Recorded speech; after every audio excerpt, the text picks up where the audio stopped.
ওই জমানার বুজুর্গ স্বপ্নে দেখে যে ইমাম মুহাম্মদের সাথে স্বপ্নে জিয়ারত করে। জিয়ারত হওয়ার পরে বলতেছে, ইমাম মুহাম্মদকে জিজ্ঞেস করে, ও ইমাম,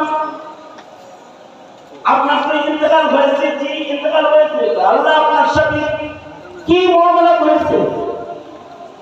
আমার সাথে তো আল্লাহ তাআলা ভালো মুআমালা করেছে। কোন আমলের কারণে? কোন আমলের কারণে?